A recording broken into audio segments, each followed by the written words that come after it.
Very good afternoon, everybody. Welcome to the Red Sea International Film Festival. My name is Lee Singer. I'm one of the festival programming consultants, and I'm delighted to be here to host today's In Conversation. We are joined today by a genuine trailblazer. It's an industry, the film industry is an industry, and actually, you know, the wider culture is historically been very resistant, if not, you know, outwardly hostile to anyone, typically not male, white, with a certain amount of privilege. And our guest today has basically, for nearly 30 years, forged a career that has insisted on telling stories that reflect her very particular and often marginalized culture and background.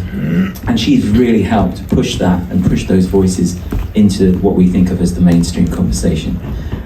As one example of that, her 2002 film Bend It Like Beckham is still, I believe, the only film to be distributed in every single country of the world.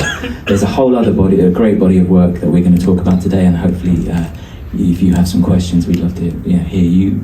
She would love to talk with you guys about that as well. So before we bring her up, we'd just like to play a sort of highlight reel from her great body of work. So if you could run the clip, that'd be great. Thank you.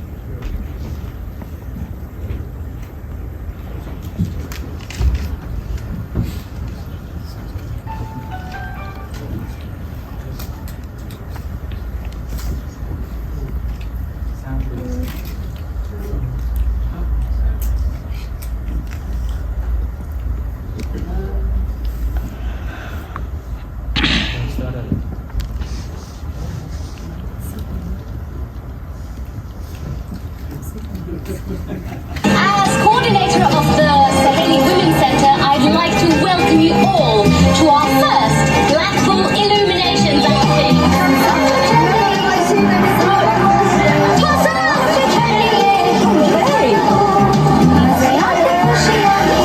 She's pregnant, so is the father's black. I don't know, chaos has come. That was brilliant, really good. Yeah, almost as good as a man. Mrs. Bammer, you must be very proud of your daughter. Not at all. And you three shouldn't encourage her. We have been given a new beginning. We must forget the past. News of my arrival has traveled so quickly. If anybody sees you or knows you're here, it could ruin everything.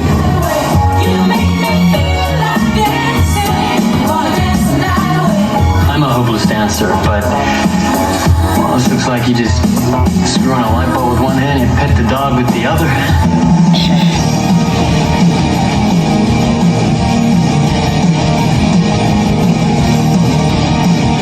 Such a clever, bright girl, Georgia. Have a look at this. I really don't need to learn about astronomy right now. Nations are rarely born in peace. It's got to be a clean cut. It's a bloody axe cleaving right through people's lives. We came to give India back her freedom, not to tear her apart.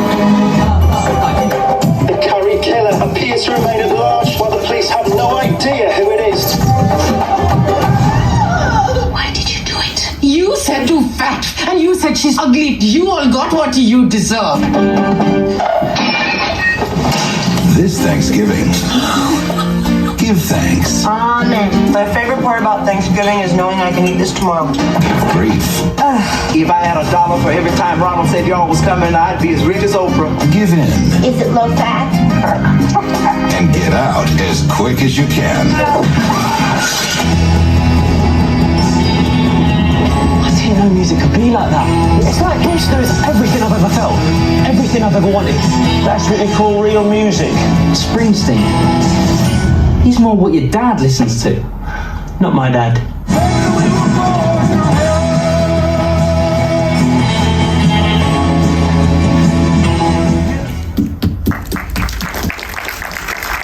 Please welcome to the stage Gurinder Chadha.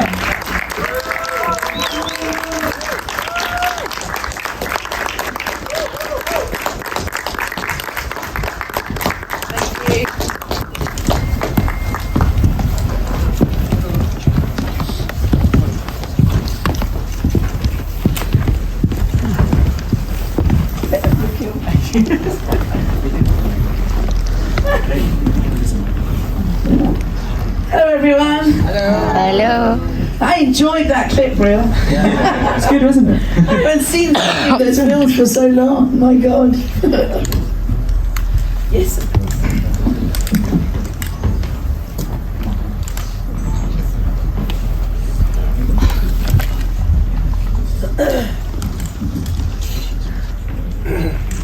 So.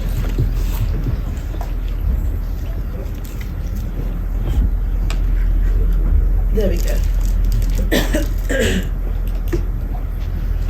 Okay. Nice to see so many people here. How many people are from the festival? A few. Yeah. And how many people are local to Jeddah? That's good. Lovely, thank you. So Gurinder, welcome. It's great to have you here. We can't really talk about your career and your body of work without really sort of giving context to your story, your upbringing, because I mean, I know there's a lot to do. We can sort of summarize it, but could you just give us a little bit of context for where your story starts and how that sort of feeds into what you've then tried to accomplish with your film work? Sure. So my grandfather's eldest brother was in Jhelum, pre-partition India, now Pakistan. He was a police officer, and he was coming up to retirement, and it was still under British rule. This was at the turn of this last century. And the British said, you can't retire, we need you to go over to this new area of Britain called British East Africa, and please come and help us there because the natives are kicking off. Of course, because Europe had divided all of Africa there, and so he went over. He had to, and he worked in a particular area near Kisumu, near Lake Victoria, and their tribal lands had all been cut, so the boundaries weren't there anymore, that their natural boundaries. And so, cattle were being killed with different tribes and stuff. So he introduced growing sugar beet and different crops and created new boundaries. And then everywhere became, less violent, and people settled down. And then the British farmers arrived. Mr. Bond. Brook Bond tea happened in Kericho, and then he decided to stay, called his brothers over, the youngest of which was my grandfather, to Kenya, and my father was born in Kenya and absolutely loved Kenya and had never known India. He only knew Kenya. And then in the 60s, 1961, when Kenya was becoming independent and Africanization was happening, a lot of the Indian population didn't know what was going to happen, and my dad had 2 daughters, and so he decided, like many people, to come to Britain. So growing up in Britain, we were always sort of East African Indians as opposed to Indians from India, which meant we were twice migrants. And that is an important detail because Indians from India are different from Indians from Kenya.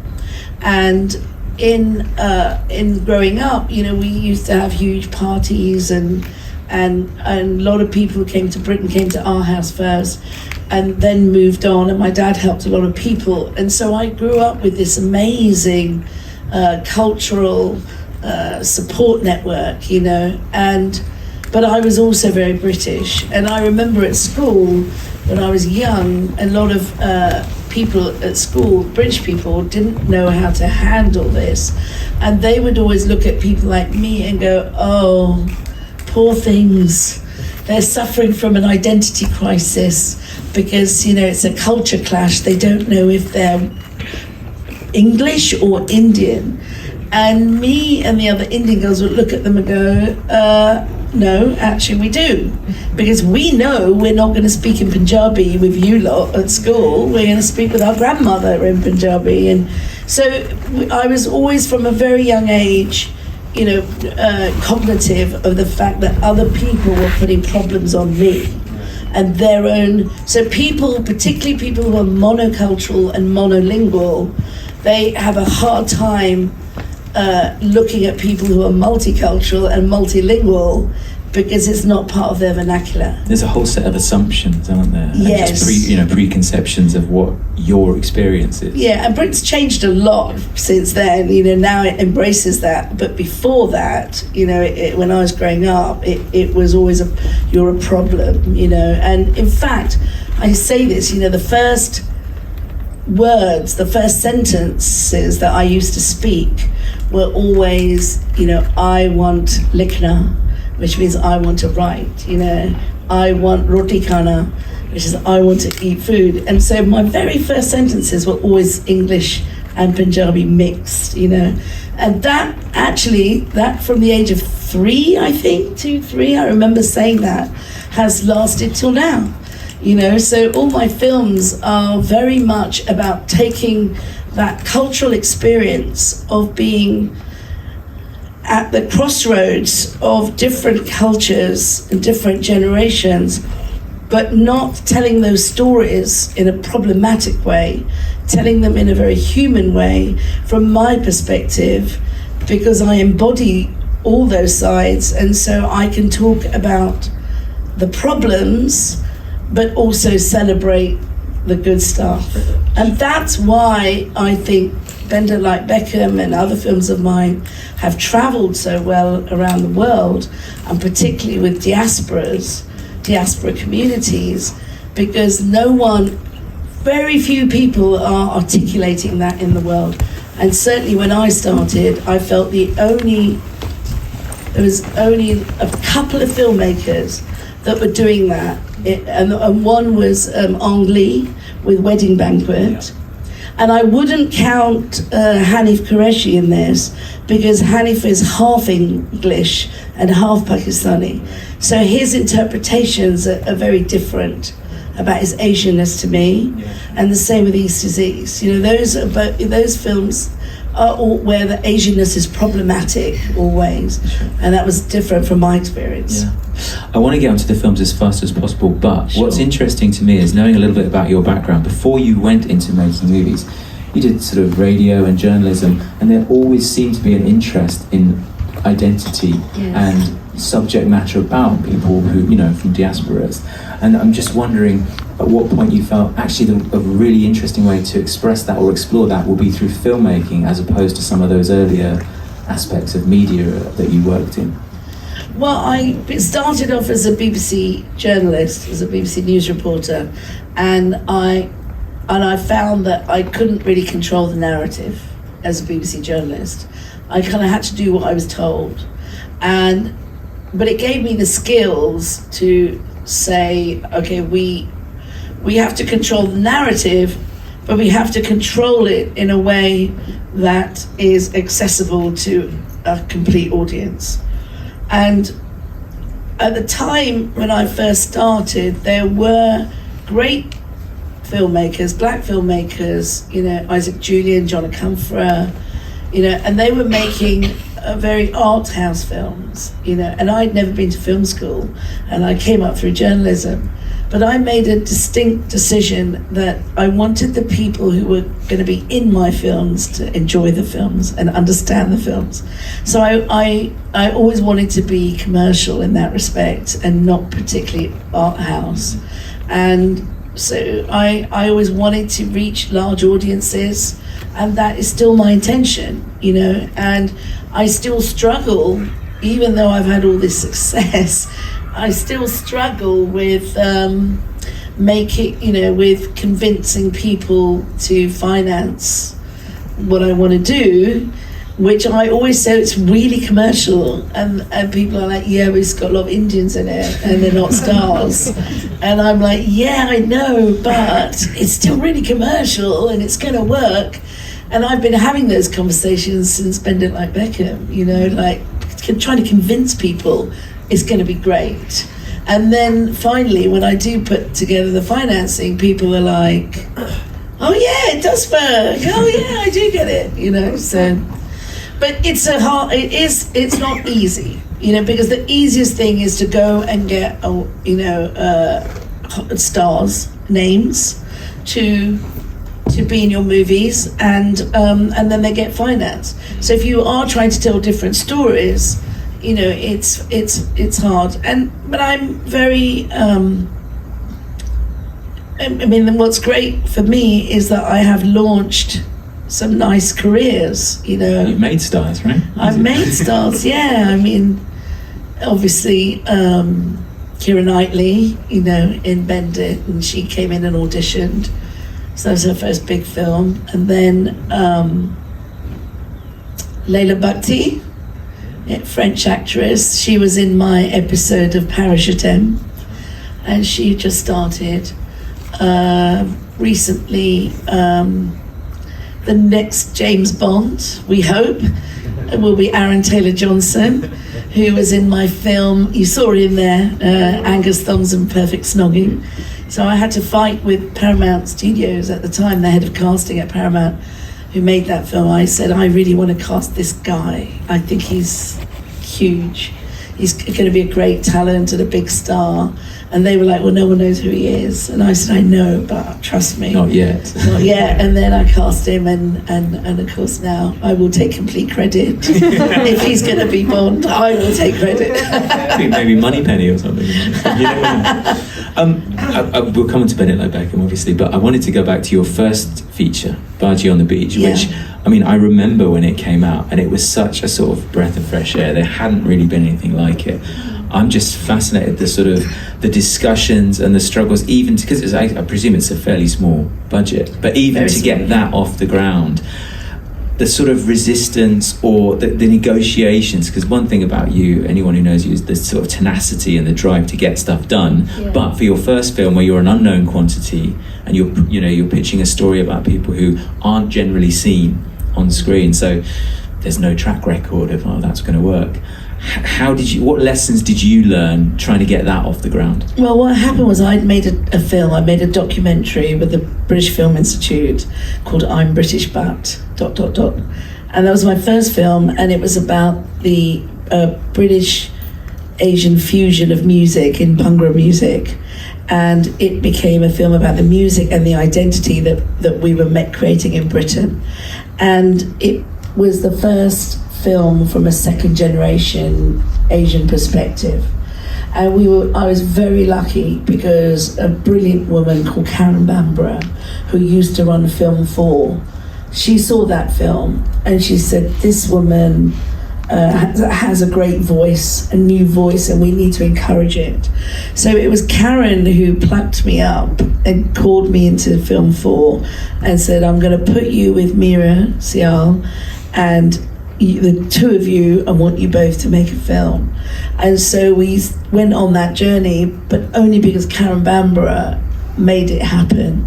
And then we went into quite a long development, and then she left, and David Orkin came in, and then we kept saying, can we do it now, can we do it now? And he was a bit nervous.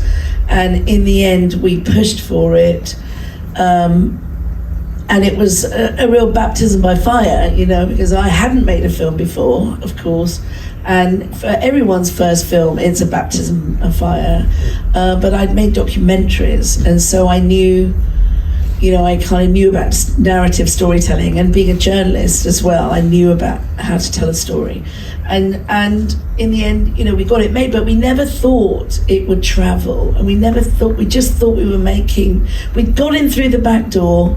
We were going to make this film. We put everything in it. We put Black and Asian relationships, domestic violence, every single issue affecting the Asian community, we put in that film, because I thought I'll never get to make another film again. I honestly thought that as we were making it. I thought somehow, I don't know, they've let me in. They've let me in, I'll do this.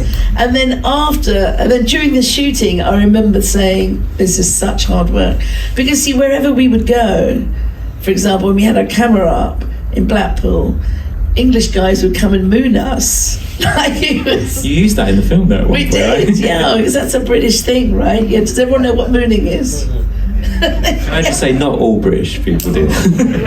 But we'd be shooting, and then they'd come and they'd take their trousers down and show us their bottoms in the middle of shooting. So I was like, Anyway, that's very British, seaside town humour. Yeah. But at the time, I remember thinking, God, even if I get a decent film here, I'll be happy. Never mind a good one. But of course, I learned that films are made in the edit. You can shoot a really good film, but in the edit, you can make a really great film.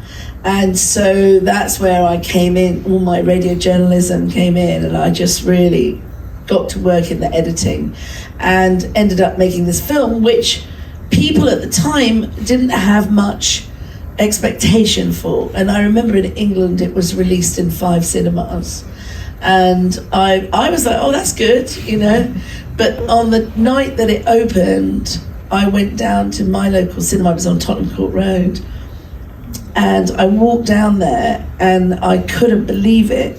And there were lines and lines of people going all the way down to Oxford Street, hundreds and hundreds of people, and people couldn't get in. And so in retrospect, the distributor was like, oh yeah, we should have released it bigger. But that's kind of the problem for me, is the expectation is so low. And then when things happen, people are suddenly like, oh, even with Blinded by the Light, which had the wonderful music of Bruce Springsteen and such a universal story, I just assumed that people would go, oh yeah, this is commercial, this is going to happen. But it did get rejected, by the BBC and Channel 4, and it was rejected. I was like, what? Anyway, still we hustled, we made the film, and it was wonderful. We went to Sundance and had this almighty bidding war, which started at about 8 million, for the US rights with Amazon, and then went up to 10, and then 12, and then 13, and I was like, take it. And they were like, no, wait. And it's every filmmaker should have that experience where you're sitting, in this room, and you're just, and everyone's going, okay, let's wait. Who's Lionsgate? What are they going to come back with you? And I'm sitting there going, just take it. And they go, no, wait. And in the end, we ended up going up to 17 million with Warner Brothers, and I was like, wow, this is amazing. And it was a great vote of confidence because the screening was so good at Sundance. Bruce came to that, didn't he? The premiere we did in Asbury Park, and Bruce came to the premiere, and then Bruce did a concert at the premiere. And the great thing for me was, once Bruce was on board making the film, I really made that film for Bruce. Not anyone else. I'm glad other people liked it, but I actually was making it for Bruce, because he gave me like 22 songs of his, so I had a tremendous responsibility for his lifetime's work, and I actually had, when I finished the film, before I finally locked it, I went to New York because he was on Broadway, and I showed him. I said, I have to show it to you, because if there's anything in this film that you need to change or you don't like, you got to tell me, because I can change it now. So we went to New York, and sat in this little dark room with him and a few of his managers. John Landau was there, a few others, and he sort of came in, and everyone was a little bit nervous. I was going to say, is that not terrifying for you? It was, but what's the point of being terrified? You've done it now, haven't you? And so he came in and he said, hello, okay, let's watch a movie, So I was like, okay. And he sat in the front, and I was going to sit in the back, but I couldn't, so I was too nervous. So I came and sat sort of behind him so I could watch his face. So he was watching the movie, I was watching him. And as the movie played, it took him a while to get the rhythm of it, I think, because it was so different to what he was used to. And then he started laughing at all the Bruce self-deprecating gags, basically. And he just started laughing, and at the end there was silence, and I thought, oh my God, now what? So I sort of was going to the door, because I thought, let them all talk. And as I went to the door, I felt him get up, and he came up to me, and he threw his arms around me, and he kissed me here. And he just in my ear, he said, "Wow, thank you for looking after me so beautifully. Thank you." And he said, "Come on, let's talk." And then we sat down and talked for an hour. And I said, "Anything you want, you don't like?" And he said, "No, I love it. I love it." And then he just started talking about all the sequences that he thought really worked, and how I used his songs, and what he loved that I used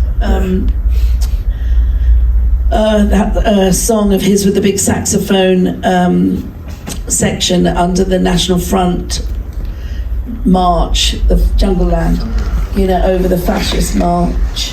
He loved that, and he said that Clarence Clemens would love that. He said that you put that there, and then he talked about the fact that we used Tiffany. I think we're alone now, back in the film, and him and John Landau started talking about, man, that girl was everywhere.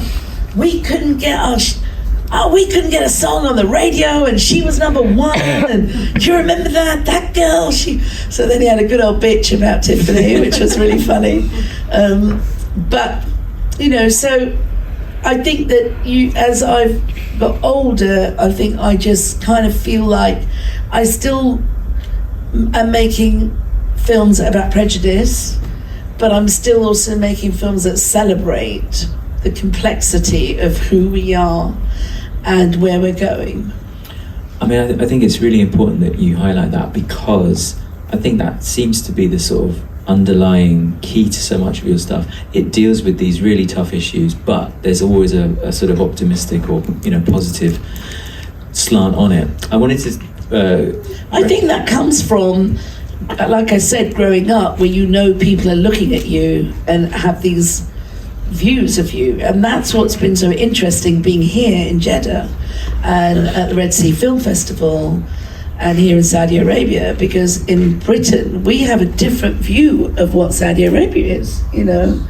We have this completely different view, and then to be here, like, the overwhelming thing for me is that everything is geared towards families.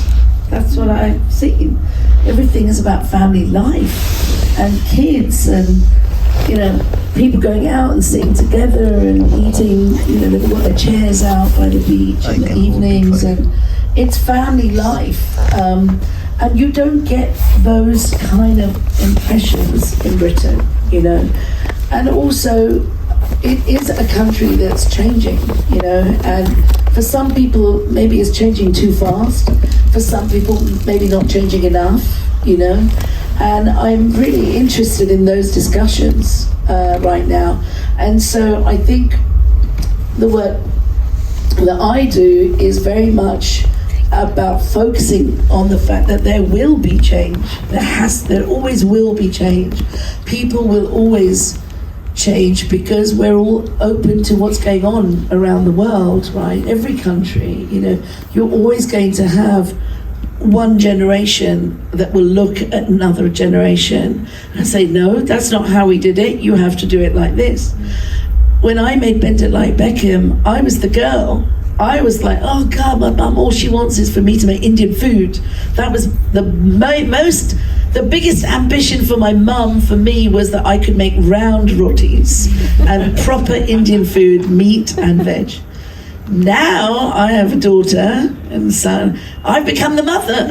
I'm like, you're not going out wearing that. No way. It's like, I'm now the mother of that in that film. It's all the same. It changed. So it'd be interesting now in Saudi cinema to see those discussions and see how people negotiate change. But I hope that it's not, seen as a negative thing, And what I've done, I hope people acknowledge, is to show change and show difference and show different opinions, but that everyone's opinions matter, you know. And like in Bend It Like Beckham, so when you create a movie and someone wants to do something in a movie, you need the conflict, and you need the reason why they can't achieve what they want to be a really strong reason, otherwise the drama falls apart. In Bend It Like Beckham, this poor girl, all she wants to do is play football, you know. It's good, it's a simple thing, it's a good thing. But when the parents say, no, you can't, because it doesn't look nice, you know, and your sister's getting married, what a stupid reason, right? But you believe it because it's their world, and you understand that idea of femininity without actually saying it. And she understands it as well, Jess understands it too. And so there's this wonderful sort of dialogue of femininity here without it being on the nose and without it pandering to a Western concept of what cultural change should be. So it's not a clash movie, it's not a cultural clash movie, because then it would be called Break It Like Beckham, like breaking the rules. She never does that. She always bends the rules. She bends them to suit her. And that's an important distinction. Yeah. I mean, when you talk about change, I mean, you know, there's obviously a men's football World Cup going on right now, and it's 20 years, right, since Bend It Like Beckham. Come on, England. And come on, Korea. But even, like, where the women's game has come in those 20 years in terms of popularity, visibility in the media, I can't help but think your film has had a huge influence on that. You know, I mean, it's a cultural phenomenon now, right? There's a musical of it. It's one of those titles that people. It's a shorthand. Yes. For things. I can't imagine you expected that, but you obviously had a vision that this could work. Well, David Beckham can't do anything now without some headline saying, you know, bank it like Beckham and all that kind of stuff. Well, even at the time he got injured, right, and it was mend it like Beckham. Yes. He hurt his metatarsal. Yes, although now we might have to lose the Beckham bit and just keep the bend it bit, right? But I think that one of the most wonderful things for me was to learn in press interviews the women's champion football team all said that they only got into playing football after watching the movie. And also the Lionesses in Britain. A lot of women got into the game after watching the movie and wanting that rush. So it is a movie that has launched champions, and I'm very, very proud of that. And even like in India, there was a Bend It Like Beckham League, you know, where women sort of kind of created their own league.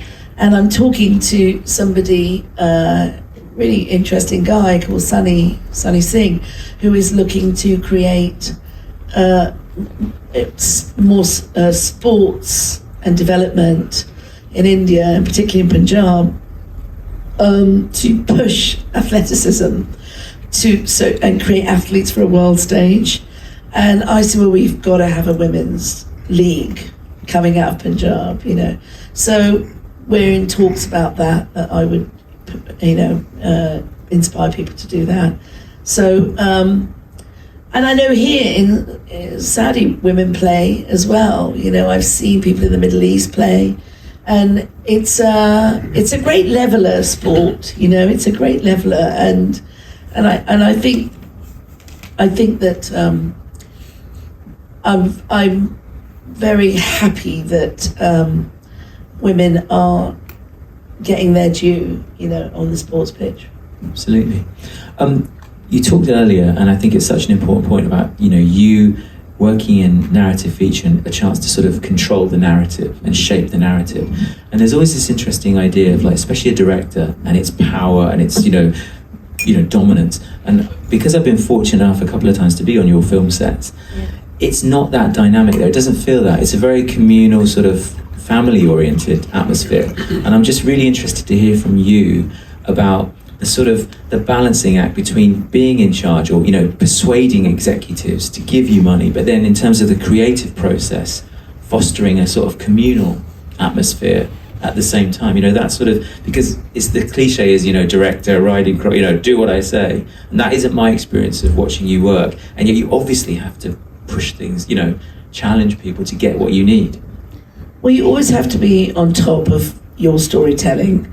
And I'm naturally quite a sort of jovial person, and I don't appreciate hierarchy, and on sets I'll talk to anybody, and I don't do the hierarchical thing. And I think that's what a lot of people obviously do, because when I do it, people are shocked that I'm talking to the people down here as well as up there. But that's just my way. But when that camera turns over, it's like that. I'm like, totally focused. So you can do all that other stuff, but when the camera turns, that's when everything is just about that moment. What's going on? What is your actor doing? What is your camera doing? And you just got to be completely 101% focused in that moment. One of the things I love is when I shoot in India, because there's always hundreds of people everywhere. And you're like, oh my God, does it really need 20 people to do this kind of thing? So shooting in India is always a big thing. And there's always, delays, and there's always, things take time. When we were shooting Beecham House recently, we were in this sort of wilderness area. It's part desert, part wilderness. And these elephants went past and where we were going to shoot, and then they all sort of did massive poos, and then we had to wait while everyone cleared the poo, basically. And so you've got delays. And so what I've learned to do in India to keep people up, because there's a lot of waiting around and it's hot, is I always have a speaker linked to my phone, and then I always put music on. And then I always put Indian music on, and the crews absolutely love it. And I put Bollywood songs on, I put Bhangra on, and sometimes I start dancing. And I kind of make it into a party, because that's kind of the Indian way of doing things. I couldn't do that in Britain in the same way. In Britain, it would be, yeah. But in India, I like that. So I think part of it is also just being a chameleon and going culturally with what's appropriate, I know that you're quite keen to, if people want to sort of talk to you and ask questions and stuff. So do people have questions? If you can, raise your hand. And there's no microphone, but if you could stand up and project. Oh, there is a microphone, even better. Fantastic. Then you can just talk. Yeah, if you could start. Thank you. Hi. Is it on? There's a little button.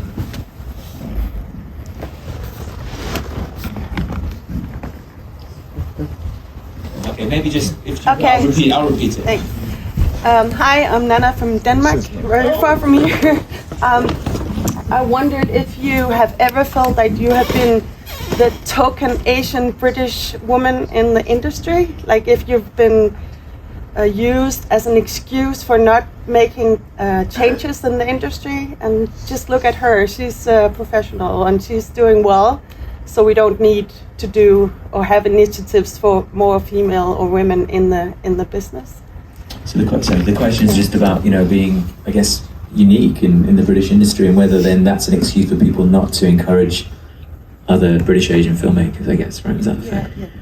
Actually, I think the opposite. I think because I've been the only one for so many years, I think it's quite a shameful statistic, and I think people are trying to change that, and have more women. Because when I made Baji on the Beach, I was the first British Indian woman to make a feature film in Britain. And all these years later, there's still, there's very few, I don't know if you can think of anyone. No, maybe Tinge. Yeah. Yeah, maybe there's one or two, but it's not like a big thing, and it needs to be. And so I'm a reminder of the fact that things need to change. Thank you. Yes, we have somebody. Yeah. I don't know if the mic is working now. Oh, okay. I can project, no problem. Oh, project. Thank you. I'm a theater performer, so that's why. Excellent. My name is Mesa. Welcome to Jeddah. Thank you. I am from Jeddah, born here. I grew up in California, but I've been doing a lot of theater work in Saudi before the change. So I was kind of the first woman to get on stage in 2006, and then I started as a stand-up, then went to Edinburgh with a one-woman show called Head Over Heels in Saudi Arabia. Now, I guess I have two parts to the question, is that people have always been saying, make a film, because it did well, and until this day we perform it. But I look at it and I'm like, okay, it's just a one-woman show. I mean, it does have something to say, and I'm happy with it.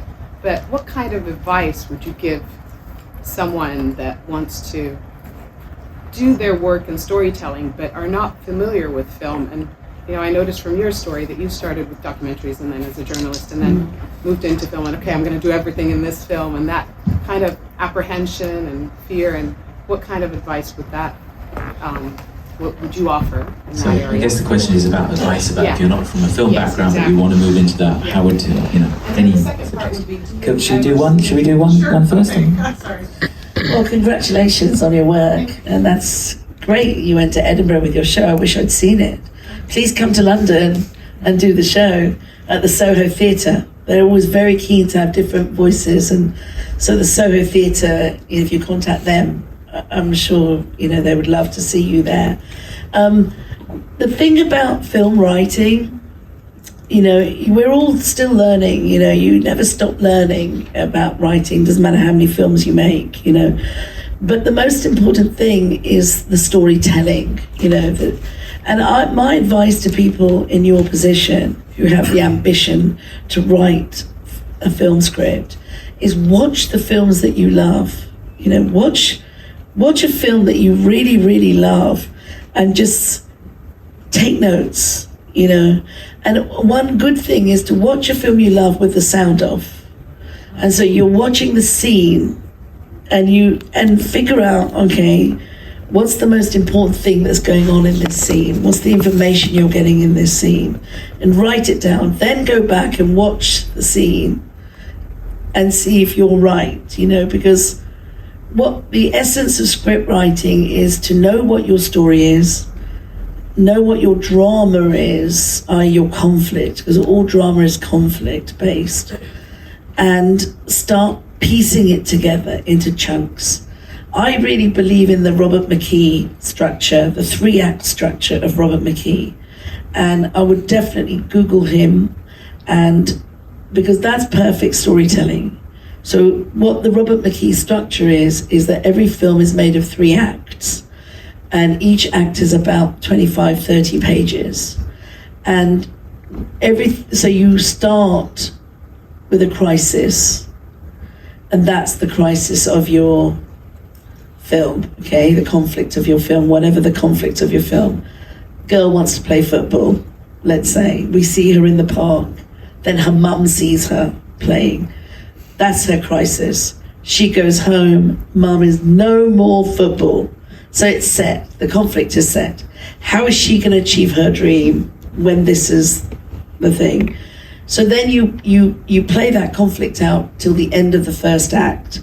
And then at the end of the first act, you need a big crisis point. What is that going to be, And then the second act is you develop the story more with this conflict still in mind, and you just develop it even more. So what Robert McKee tells you is push your characters and push your conflict to the unimaginable. He calls it the negation of the negation, which I never knew what that meant at the time. But it means what could be the worst thing that could happen to your characters? Push for that as your end of act conflict. So for example, in Bend It Like Beckham, so during Act 2, she's sneaking out and playing, and she's not telling her parents. And then finally her dad goes to see her playing because he's proud. So he goes and says, actually, she's not bad. And she gets sent off. And the dad goes to find her only to see that she's hugging the coach, the Gora coach. So then that's the big conflict there, because now the dad was coming around, but now he's like, no. because now football is taking her, it's not just about the sport, it's taking her into a whole new world. So that was the end of the conflict. That was the end of Act 2 conflict. So now then your Act 3 is how the hell is she going to get out of this problem? Because the championship match is the same day as her sister's wedding. So how is that going to happen? So you create these conflicts that you just don't know how you're going to get out of, you know, and you push your story to, you know, find that twist that the audience isn't expecting as your end of Act 3. And you remember what my end of Act 3 was? Bend it like Beckham? Yeah. I saw it such a long time ago. I loved it. I saw it twice and I can't remember. Oh, I'll tell you what it is. Yes. It's when the dad says, go and play your game. Oh, yes. And when you come back, look happy on the video, you know, because you look miserable, you know, go and play and come back. And then she goes and changes her sari and that in the car and goes and no one is expecting that. No one is expecting that twist. So you need a good twist at the end that no one's expecting. And at that point, your heart is just full of joy because the father has come round to her, you know, and then she goes, and then something else major happens. She's touted by a coach and is offered a place to America, you know, and then it's like, oh my God, how's that going to work out now? Her mum's not going to let her go, you know. And then, of course, she makes that big speech. And then, of course, the father says, you know what, you should fly. You know, you should do it. I didn't do it. I couldn't play cricket. So it's very emotional because really that film is about racism. People think it's a comedy or it's dressed up as a comedy, but it's really about racism. And it's about the fact that the father couldn't play cricket because he had a turban and couldn't join the cricket club. And so when he came to Britain, and so he's protecting his daughter and doesn't want her to be disappointed. So it's not about some kind of draconian Indian thing where, oh, we're not going to let her play football because she's a girl. It's actually about parents protecting their children from the racism that they experience. Now, if I'd have gone out and said this is what this film's about, it would never have got financed. Never. Like, oh no, we don't want to make a film about racism.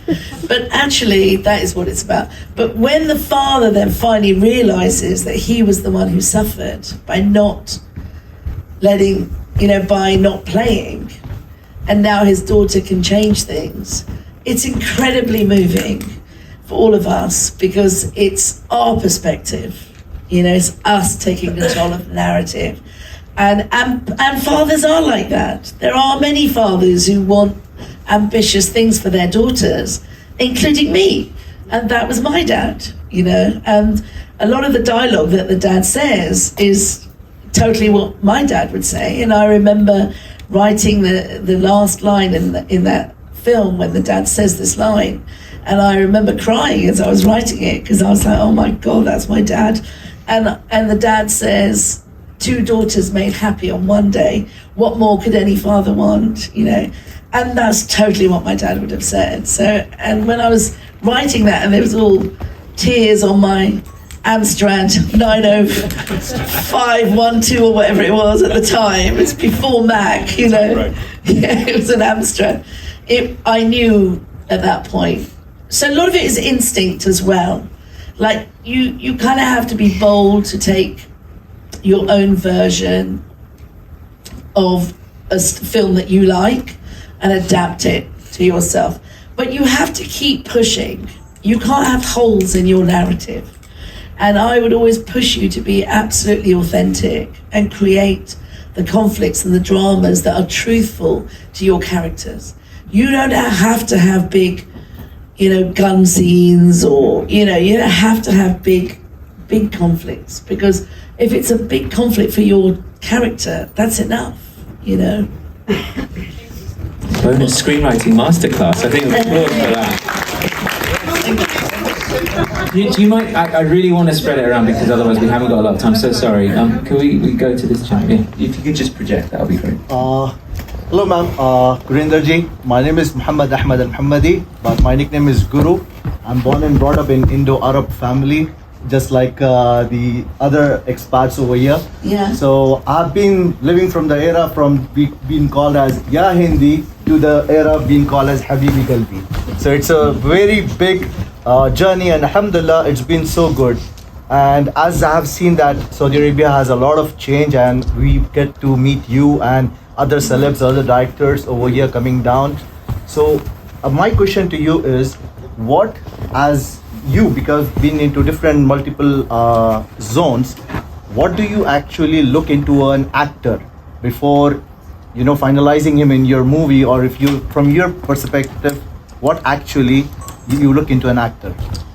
Well, Questions about what do you look for in an actor, I guess. Yeah, I mean, the most important thing for me is, can that actor emote?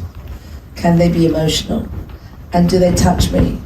So in auditions, that's what I look for, is an actor that has taken the task that they're doing and interpreted it in their own way. It might not be my way, it might be something else, but that they show a vision for that character and that they find some truth in it,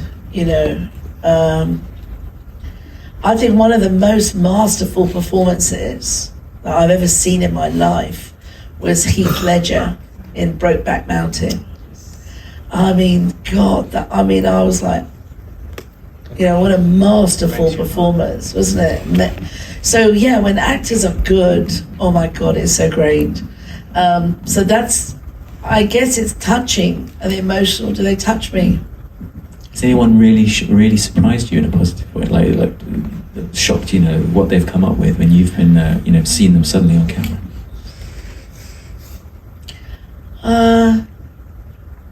What was the film, Paul? What was the film we saw recently where I was like amazed by this actor? Oh my God, I can't even remember now. No, I liked The Fabelmans a lot, but there was an actor who we were like, oh my God, that actor's really good in this. Shit. I can't remember. Yeah, I have to think about it. But there was a film I saw recently where I was surprised. I was like, wow, that actor's really good in this. It'll come to me.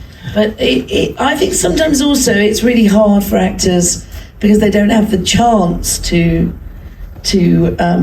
show their skills.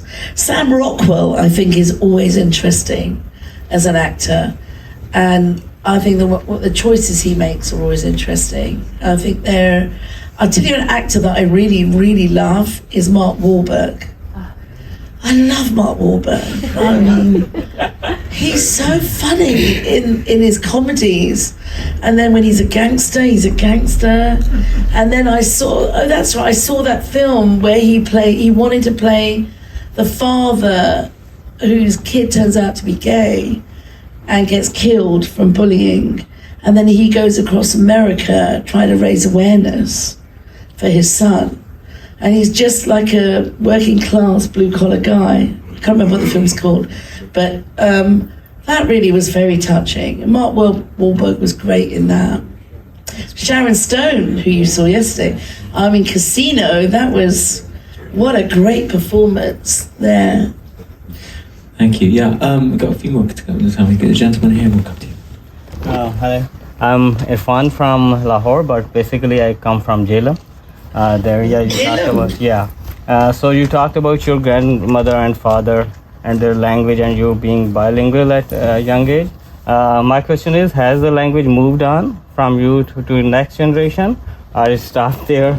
Do you have any plan to work in Punjabi cinema, because there is formula movies all being produced in ਅਸੀਂ ਬਥੇਰਾ ਕੋਸ਼ਿਸ਼ ਕਰਦੇ ਹਾਂ ਸਾਡੇ ਬੱਚਿਆਂ ਨੂੰ ਪੰਜਾਬੀ ਬੋਲਣ ਤੇ ਬੱਚੇ ਸਾਡੇ ਥੋੜੀ ਉਹਨਾਂ ਨੂੰ ਸਮਝ ਆ ਪਰ ਉਹ ਹਮੇਸ਼ਾ ਮਖੌਲ ਕਰਦੇ ਨੇ ਸਾਡੇ but basically I said I really try to teach my children Punjabi, and I was the same. I wouldn't speak Punjabi when I was young. It was only when my grandmother came to stay with us that I had to learn it because she didn't speak English. And now is the biggest gift I ever have, you know. But during lockdown, we all did Punjabi lessons, Zoom. We all did Ura Ara, all of us, even Paul, my husband there, he did Ura Ara.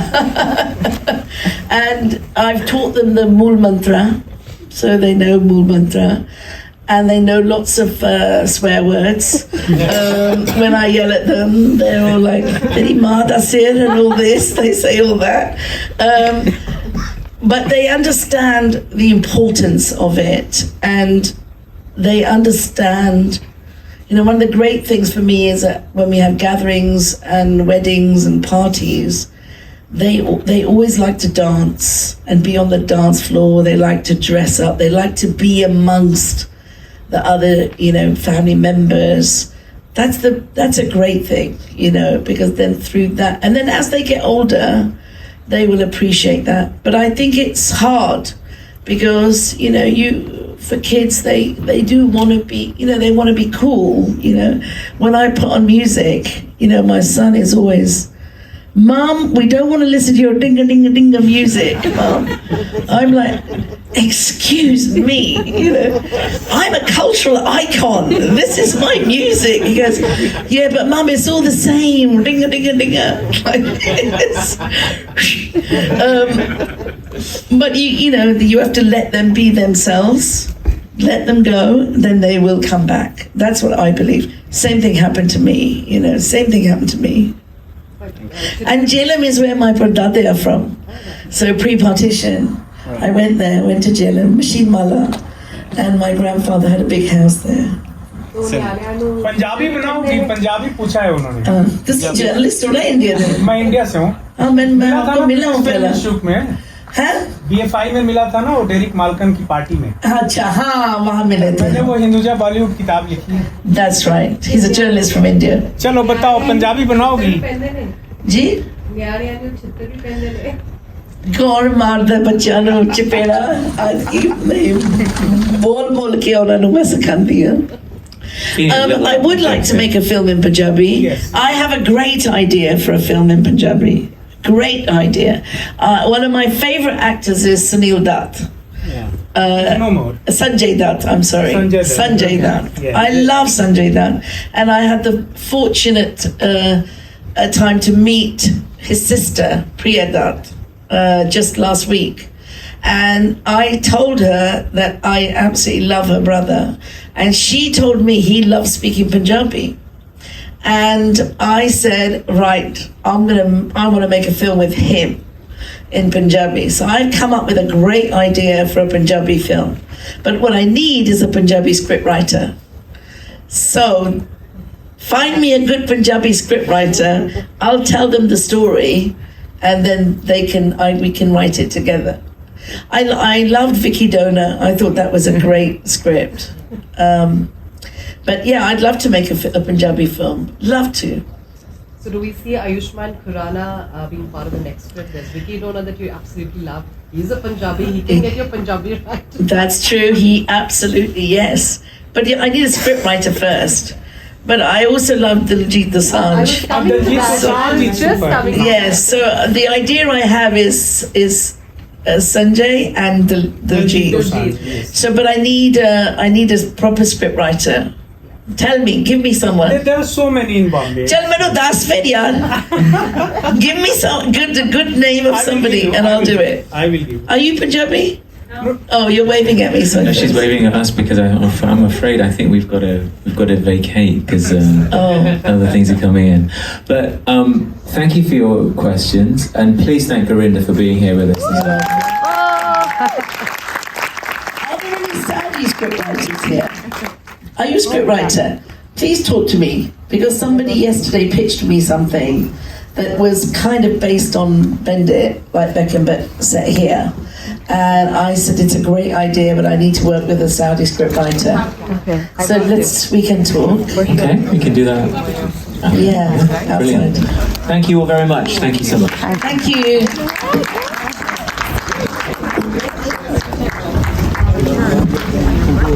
Yeah, sure.